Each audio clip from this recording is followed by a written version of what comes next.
Can't you see? Everyone! They're here already! You're next! Let's go! Welcome to the future, where the glass is half full and you'll need new glasses, where you'll be jumping from conclusions. The past is annulled, and a new future is born! Never before in history has so much meant so little to so many. AD on the radio.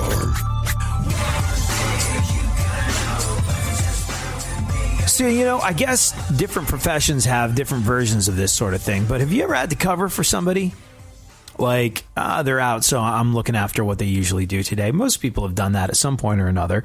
Hey, could you pick up some slack? Whether you're serving food or whether you're a lawyer or whether you're, when you step into somebody else's shoes because they can't make it in for whatever reason or they had to leave for whatever reason, it's an interesting experience because, well, don't you find that more often than not, when you do that, when you're covering for someone, when you fill in for someone, you almost get a sense of who they are.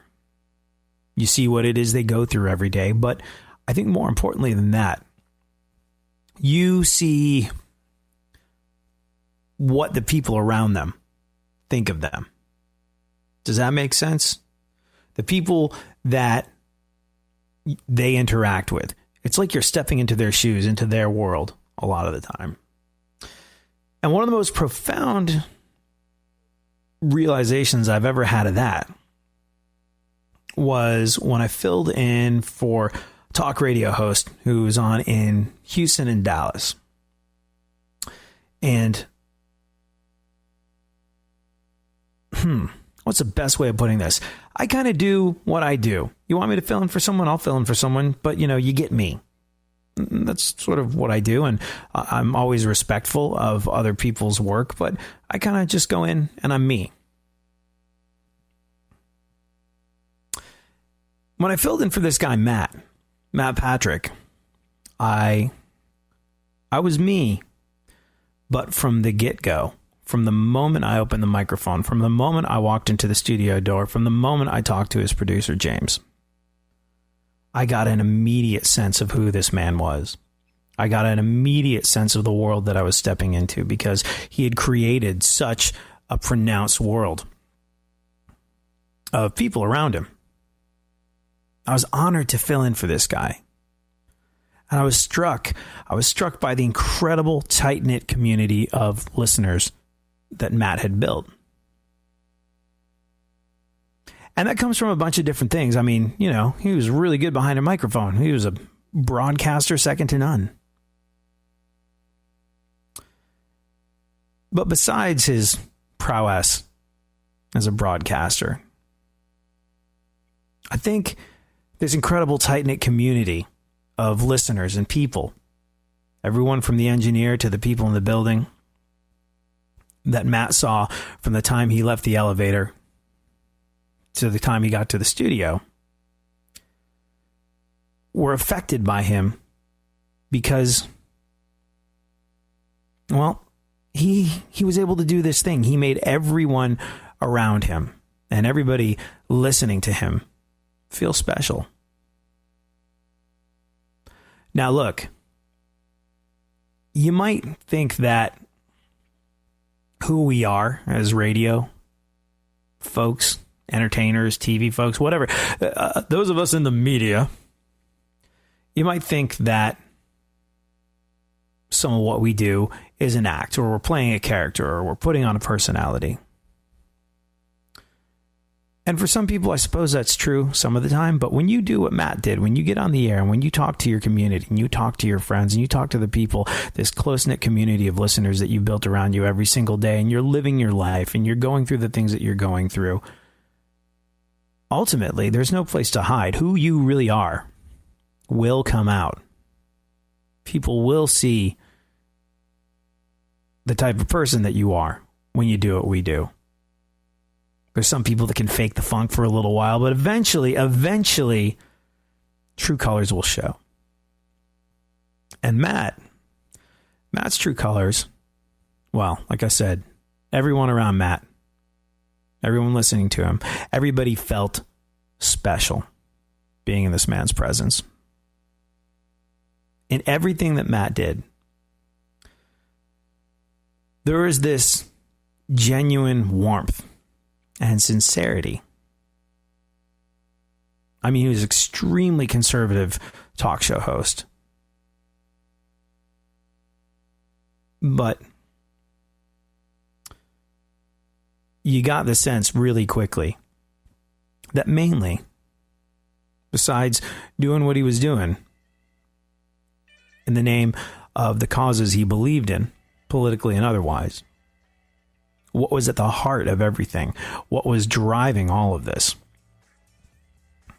was that Matt genuinely cared about people. That's how he managed to make everyone around him feel special. The world needs more people like Matt.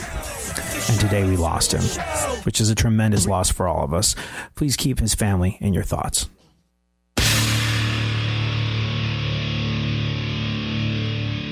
Where the left and right come together for fundamental truths. AD on the radio, on Twitter at ADSXE.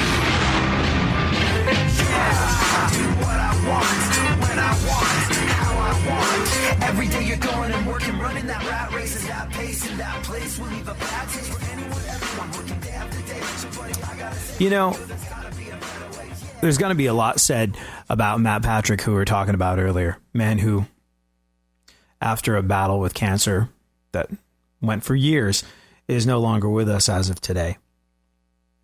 There's going to be so much said about him by so many people. But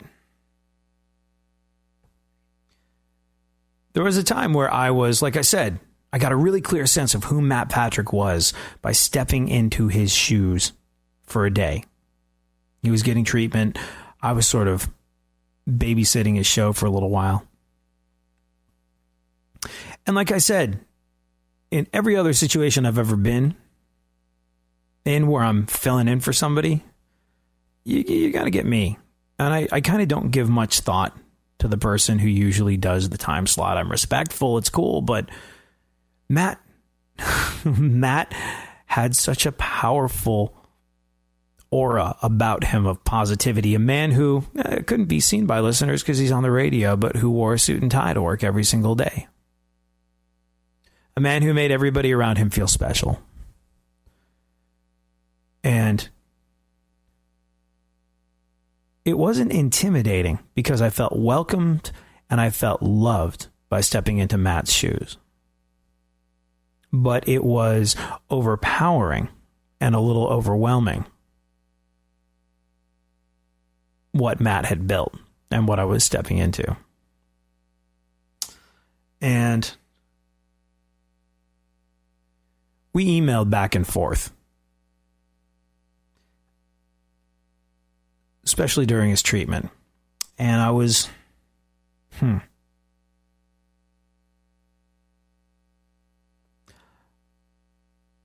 wanted to share something that he wrote to me with you. See, I don't know if you're like me, but I believe there's tremendous power in music. Like Nietzsche, I believe life without music would be a mistake. And I wrote to him one day. And I said, I was thinking of you today. I wanted to drop you a line and let you know that I'm keeping you in my thoughts and in my heart. I wanted to share something with you. I'm a huge believer in the healing and restorative power of music.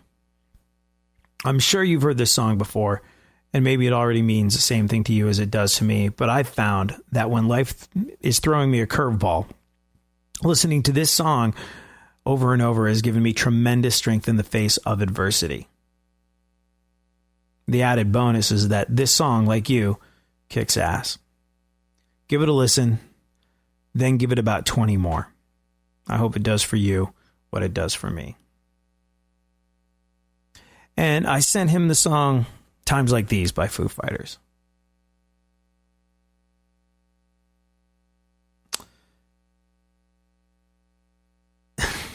And he wrote back, so much energy, so much passion. Love you, man. Love that song, my brother. Love that awesome sound. I'm a rocker.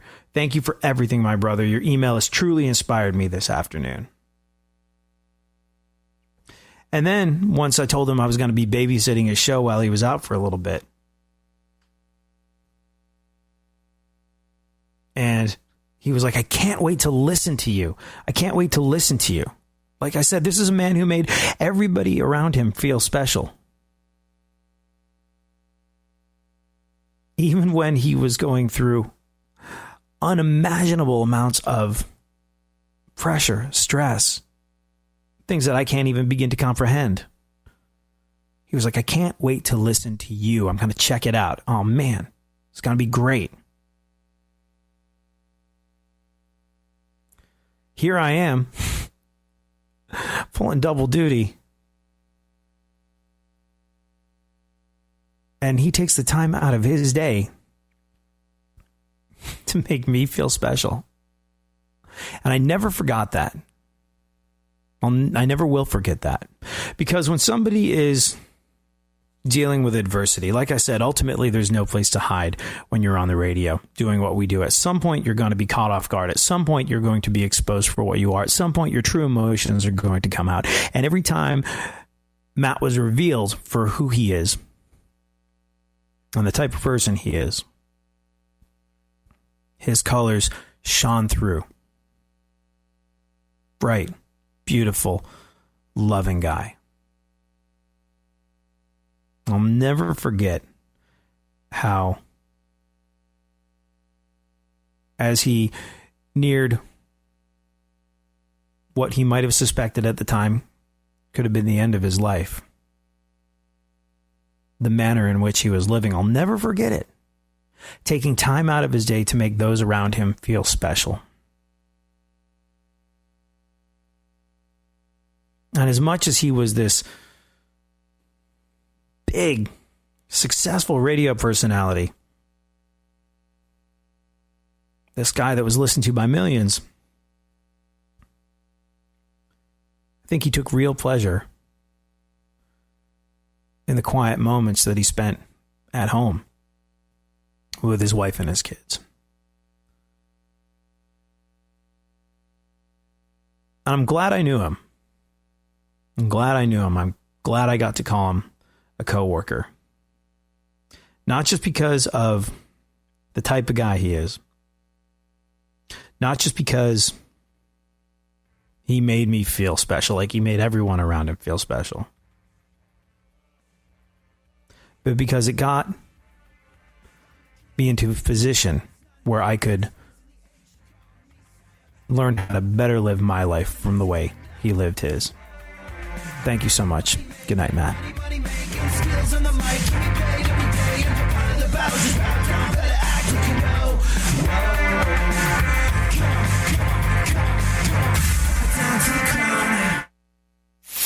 For more stimulation and less irritation, 9 out of 10 doctors choose KPRC AM 950, Houston's more stimulating talk radio.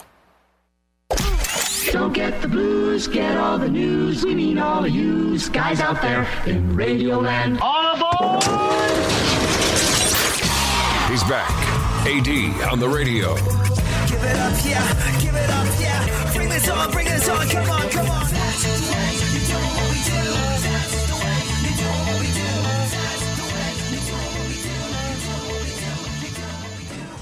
Huh. Hey, Funkhouser, did you know that if you blaspheme on Facebook, you can be put to death? This is a thing. What you write on Facebook could actually cost you your life. An actual death sentence. You know, you always talk about keyboard warriors not being brave or courageous or what have you, or like, well, you talk awfully tough behind a firewall and your keyboard. But what would you do in real life? Well, in real life, you get sentenced to death in some places for some things. How is this possible? Where is this possible? It will all make you extraordinarily glad that you live here in the United States of America. And we'll get to that later. What you could write on Facebook that could potentially have you put to death. We'll do that later on in the show. Right now, though, Funkhouser, let's take a look at the events of today. What's going on in the world? This is My Witness News. In no way, shape, or form fair and certainly not balanced. And now, super producer to the stars, Barry Funkhouser. Barry Funkhouser. To the stars. Barry Funkhouser. Barry Funkhouser. Funkhouser. At your service. Hello. Very good, very good. All right, well... It's always tough coming back from those things. It's like... match the energy level there.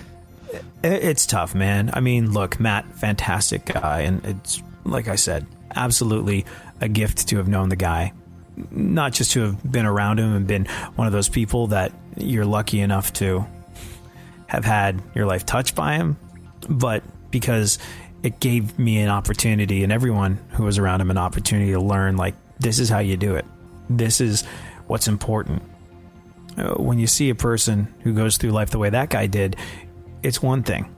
When you see how he continued to go through life when he knew there was a finite amount of it, well, that's a whole other thing. And that's special, and that's something that we all learn from. So, yeah. It reminds tough me that I have to switching gears. visit my friend. Let's you what now? Reminds me that I have to visit my friend soon. Who's that? Humble Harv. Who's Humble Harv? Well, he's like old and not doing so well, but he used to be a boss jock from the golden days of broadcasting. Oh, sort of like a Casey Kasem-esque dude. What is like a boss jock? Is a boss jock like, so Casey Kasem would be a boss jock. Your buddy Humble Harv would be a boss jock.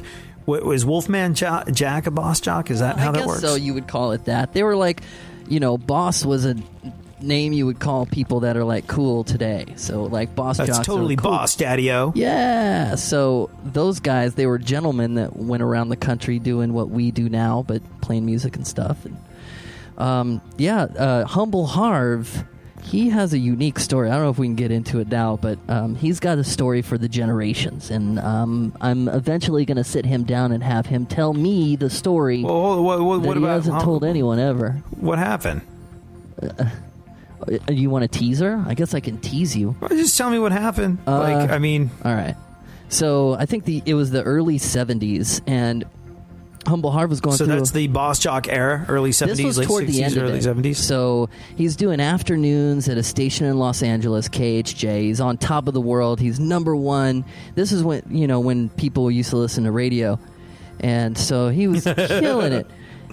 And playing all the top 40 music and stuff. Well, meanwhile, he was having trouble at home, and his wife was having relations with a promotions guy, like a record rep.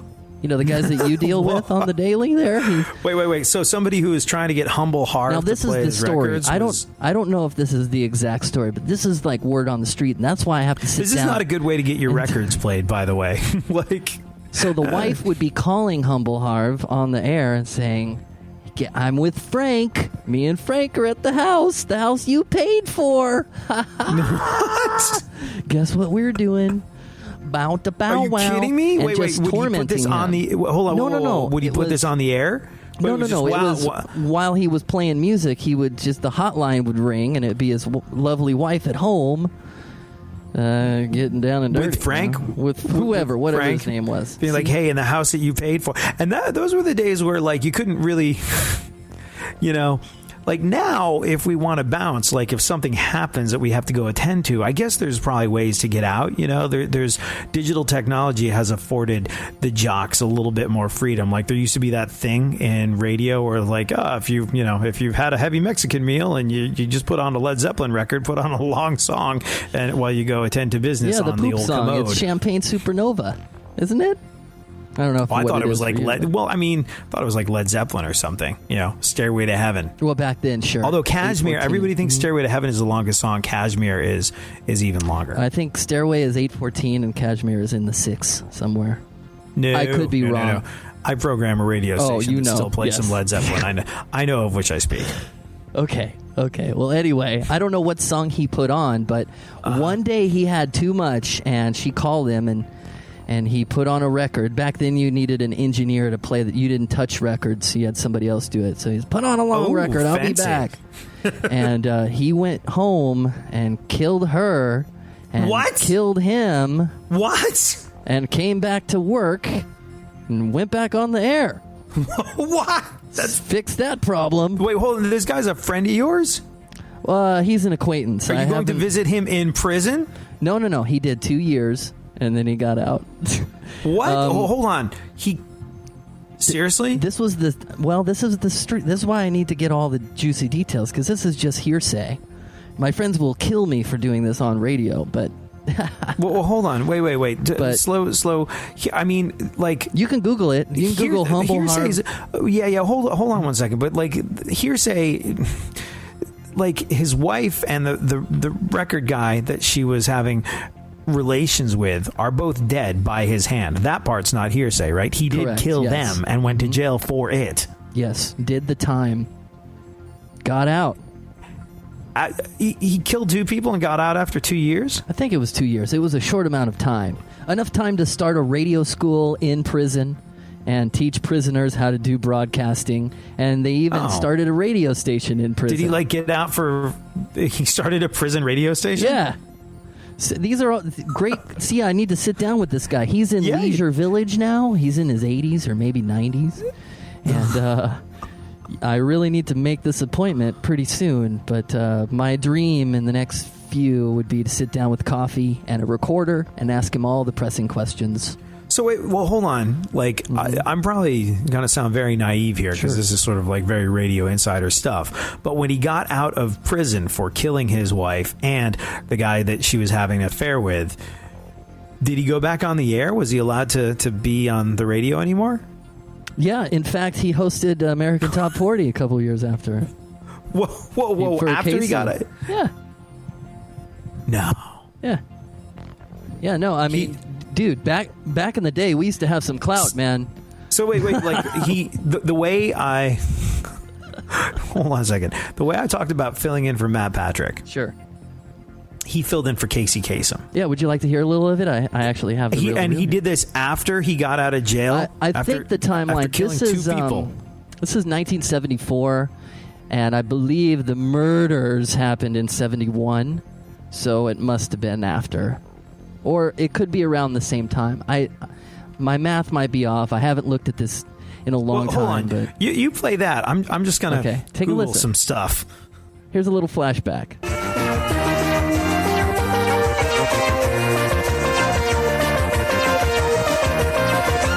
Hi, this is a pre-recorded Casey Kasem welcoming you to American Top 40. I say pre-recorded because I'm not here at the moment. I'm in Honolulu for the filming of an acting role in an episode of Hawaii Five-0. But before I went to the islands, I invited one of the top disc jockeys in America to come in and count down our top 40 this week. So, for today, I'm leaving you in the very capable hands of humble Harv Miller. It's all yours, Harv. The 40 top hits of the week and several million listeners around the world. Thank you, Kaser. It's my great pleasure to be sitting here in the 1840 studios. Listen to that. For a super guy who I've known and respected for a long, long time. And a heavyweight program of this magnitude, coast to coast, and all over the world, as a matter of fact. And rather than waste any more time rapping, let's get right into this week's 40 most popular hits all over these United States, starting off with... Number 40. Here's the British group who not long ago hit number 1 in the United Kingdom with a song that Bo Donaldson and the Haywoods covered over here recently hit number 1. Come on with that. Chart. The song was Billy Don't Be a Hero. Here now is their first American hit. A song called The Night Chicago Died. Here's Paper Lace. Oh, yeah. He was good, huh?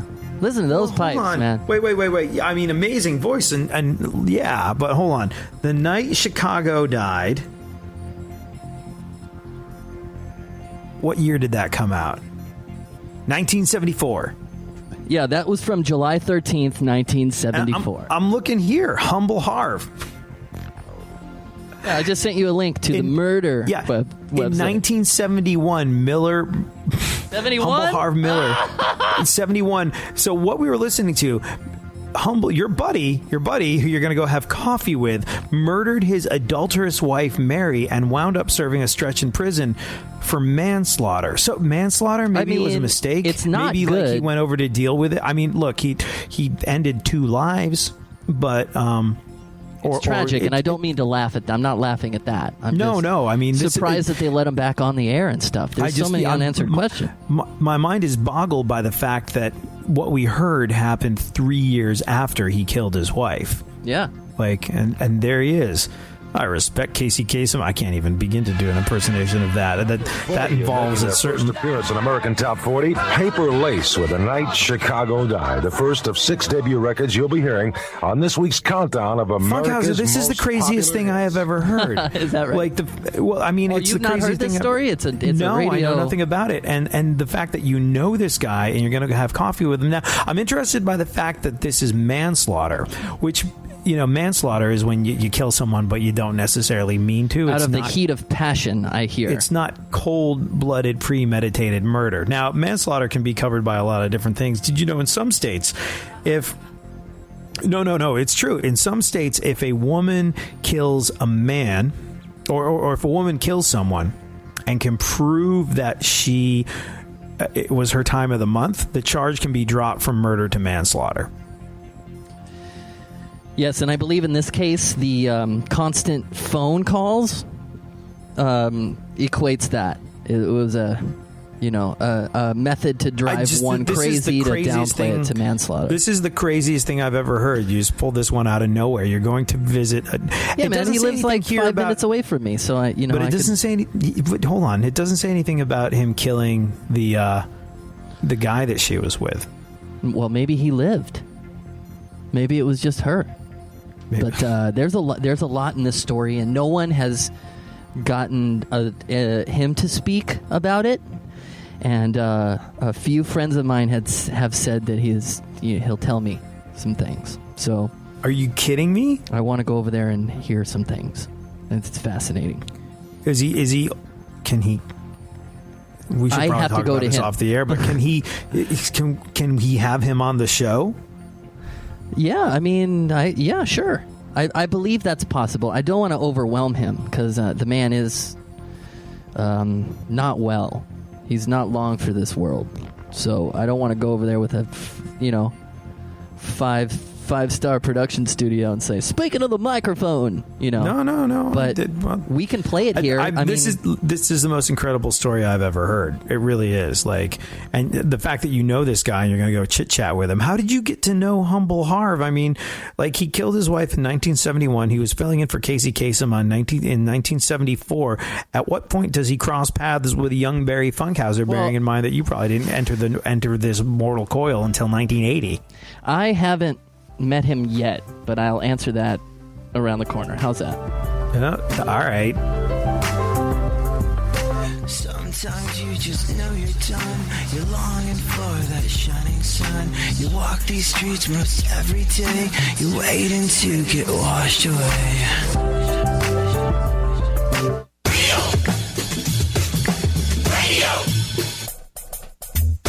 Radio. 104.1.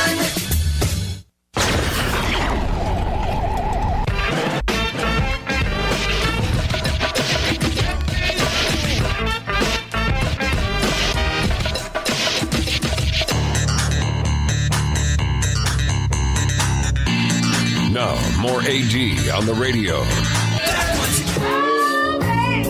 At number 39, Tell Me Something Good, the first chart record for Rufus, a very soulful group indeed.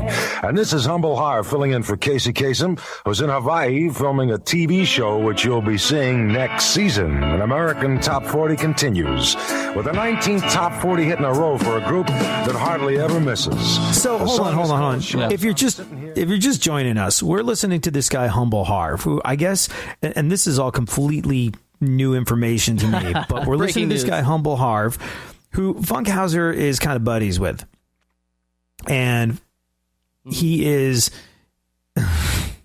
Humble Harv is noted for a lot of different things, and I'm reading more about this guy. I don't know. I can't believe that I didn't know who he was because, he was this big radio personality in when did he started in 1958 in Trenton, New Jersey. That's when he first got on the air.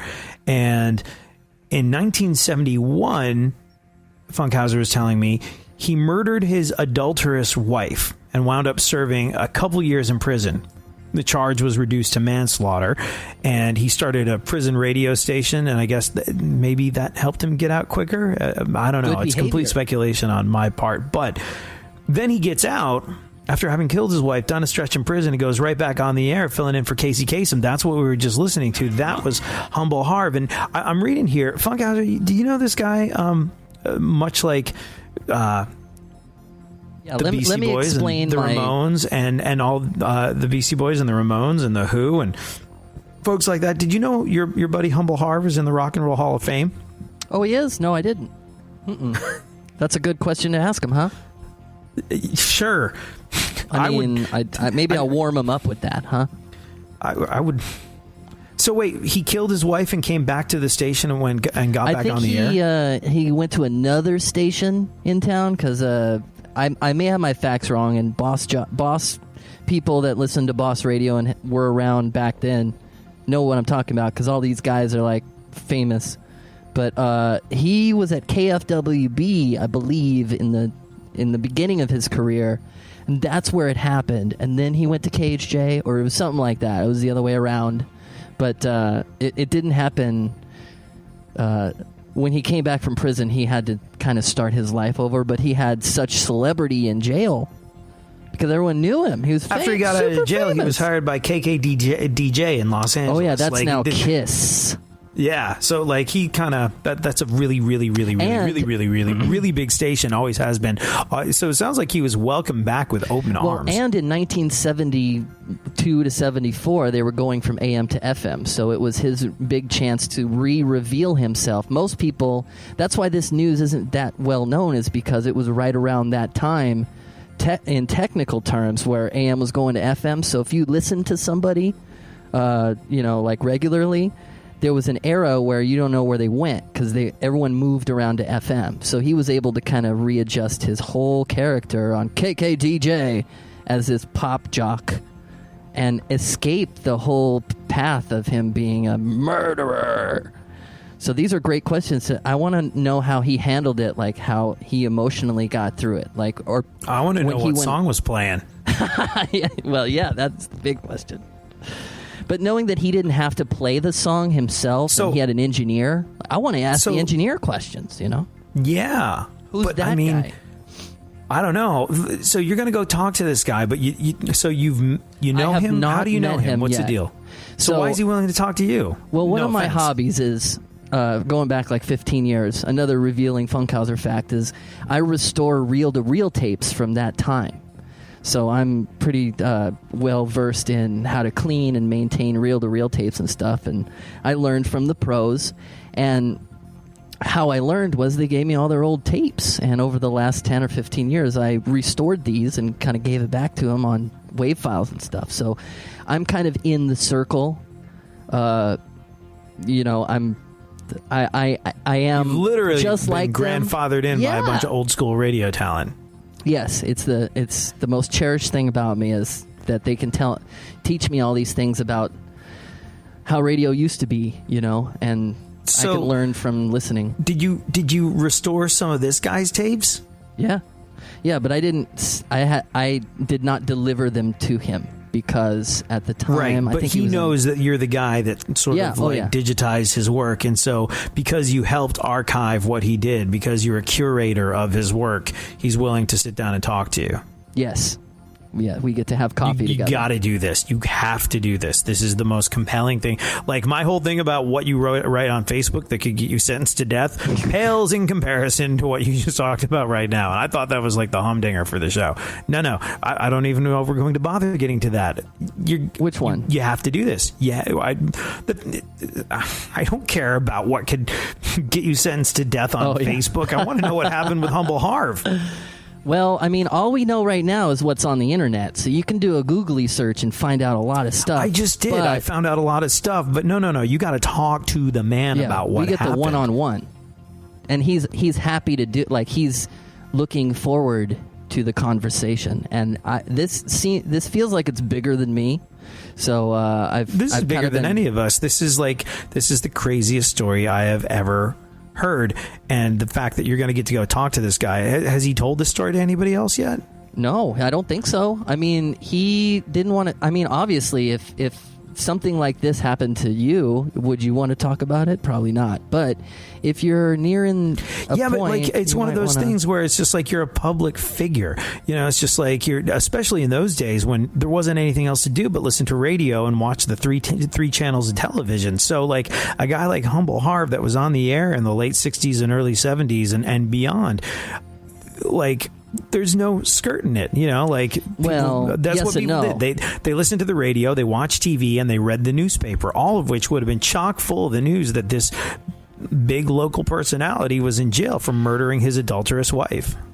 Yes, but add to the fact there's no internet, and you are the number one DJ in town, the number one guy, so you control the media. So what goes out on the press, they're not going to hurt you because you have a lot of power in LA. Well, if his wife did do the things that you say that she did, where she called him and said, I am currently with another man in our home, deal with it. That hurts, but look, there's never an excuse for anything like that. But if there is going to be, that doesn't make me sympathetic. I don't know how to approach this. Yeah, that doesn't make me sympathetic. It's not okay. Like, like I said, this is like the most.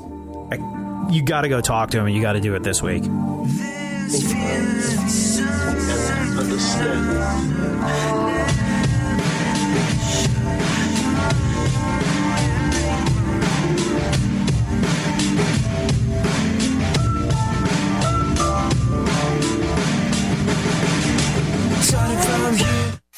Leave the stimulation to the professionals. Everyone is so smart. KPRC, more stimulating talk radio. There's something happening here, and you should know what it is. The dumbing up of America. Now, more AD on the radio. Don't let the sun go down on me. Elton John from 25 last week to number 6 this week. A giant step forward on American Top 40. This is Humble Harv for Casey Kasem. Now, the current smash by the top-selling vocal group whose first hit song had a strange thing happen to it. Before their recording career began, the group was living and singing in Atlanta and not getting rich. Then late in I can't listen to any more Humble Harv, Funkhouser. Not because I don't find it enjoyable or compelling, but it just blows my ever-loving mind that you know this guy and you're going to go talk to him. You just got to promise me you're going to talk to him in the next week or so. Yeah, promise? Dude, I'll set this up tomorrow, man. My friend just bought his van, so I can... The conversation is hot. I bring this up because we've been kind of talking about it. I digitize your stuff and how much for the van? So how much for the van? And what song was playing when you decided to end your wife's life? Well, still, I mean, think about this though. It's like he's selling his van because he'll never use it again. So this week is no joke. We're gonna make this happen pretty quick, but it might be a bedside interview. Well, hey man, make it happen, Captain. This is as long as you help me out with questions, because I can help. These are the things that I can help with. Yes. Right. Let's just do some news. Otherwise, I'm just going to be sitting here going, what? Huh? For the rest of the show. So let's do some news. I wish we had Keith Morris in here that could say, why did this happen? The guy from Dateline. Why was it? Yes. The director of the Office of Government Ethics announced yesterday that he's resigning. Yeah. He's taking a less stressful job, like, air traffic control or running Chris Christie's re-election campaign. Yeesh. Go on. Poland's first lady left President Trump hanging yesterday when she walked right past his outstretched hand and shook Melania's instead. Yeah. I don't think she did it intentionally. I think she said afterwards that Donald Trump's hand was just too small to see, so she missed it. Walked right by. Thank you, Marco Rubio, for the running gag that never stops. I didn't know he was going for her hand. I thought he was going a little bit lower. Go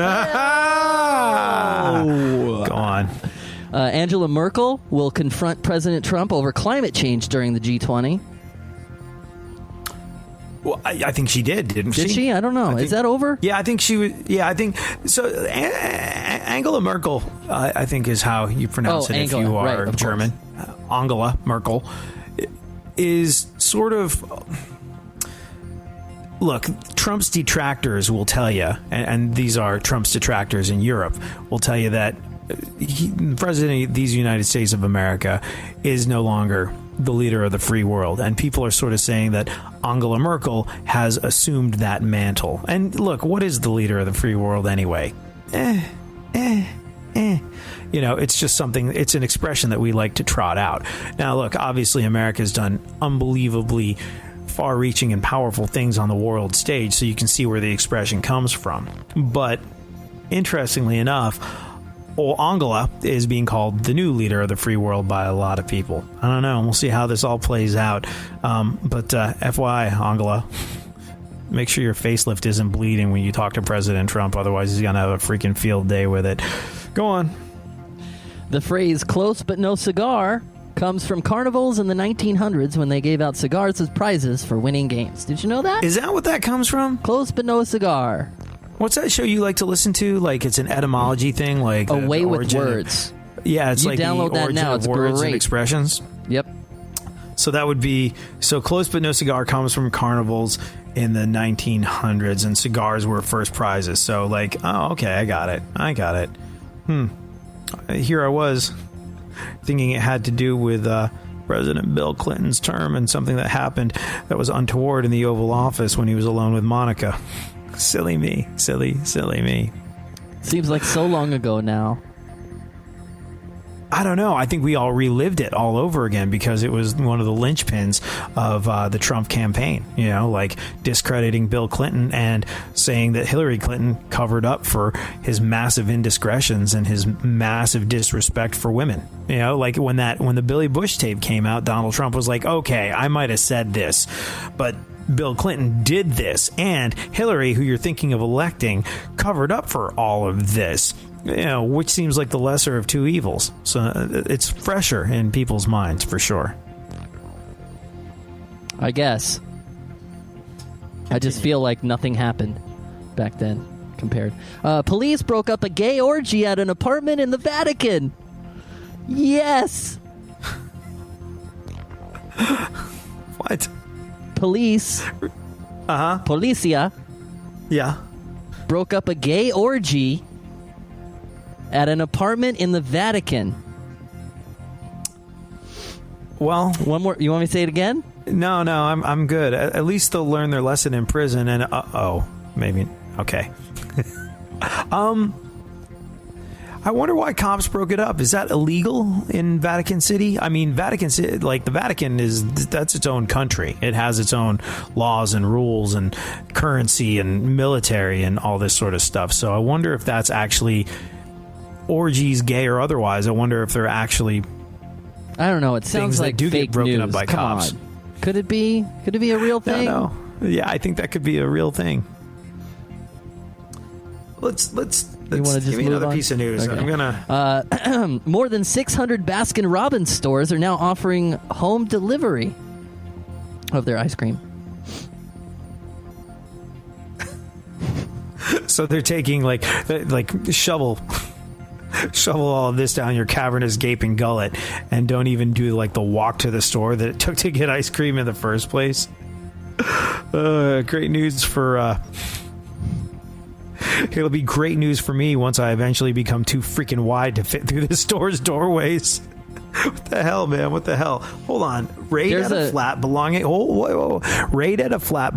to the Vatican's Congregational for the Doctrine of Faith. Occupant of flat was allegedly secretary to Cardinal Francesco. Something Italian that I won't try and pronounce. Francesco.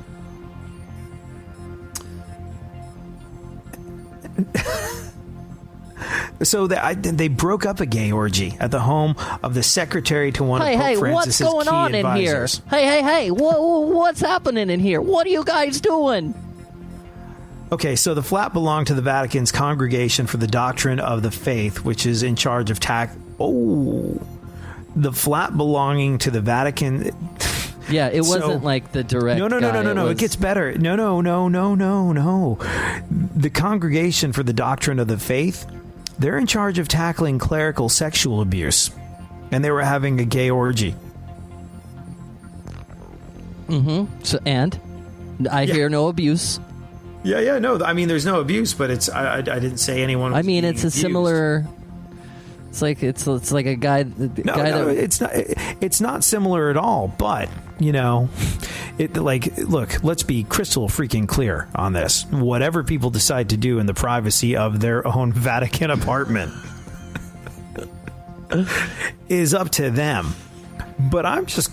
These are people that have been put in charge of tackling clerical sexual abuse. This is not. But no. Wait. Hold on a second, Funkhouser. This does not fall into the category of abuse in any way, shape, or form. However, a gay orgy that has been taken place in Vatican property involving members of the Roman Catholic Church has got to be more than a little frowned upon. Like, it really does. And who knows if they've got their own. Wow. Don't you feel, though, this news comes out like every so often, same stuff?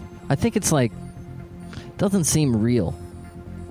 Or maybe it's incredibly real. No, this real. is real. This is. I don't think this is fake news. Like, it's one thing to say, to twist facts and say what. If there was a gay orgy, there was a gay orgy. Like, it's under oath. It's a pretty cut and dry situation. Sure, okay. Wait, what's going on here? Wait, don't tell me. I can guess. This looks like that stuff that we're expressly forbidden from doing in the Bible. Hey, maybe they clocked out. I don't know. I mean, look, you also shouldn't wear cotton poly blends. I think according to Leviticus, it's not okay to wear like mixed fibers. So I guess they pick and choose that stuff. Like, it's not okay to be gay. It's also not okay to eat shrimp. But shrimp cocktail is delicious, and and so on. And shrimp cocktail is delicious, and so is this other guy, as it turns out. Oh, jeez. All right, go on. Lindsay Lohan wants critics to lay off President Trump. Oh. Sounds like someone hasn't heard about the wall he wants to build around her coke dealers. Go on. O.J. Simpson will celebrate here's another guy we should interview. Celebrate his 70th birthday on Sunday. Maybe someday he'll agree. Wasn't that yesterday? Yeah. Yeah. Huh. Which is, by the way, 70, that's carry the one. That's 490 in brutal, cold-hearted double murderer years, just FYI. Mm-hmm. Go on. He just wanted juice for his birthday. That's all. Want me to have some juice?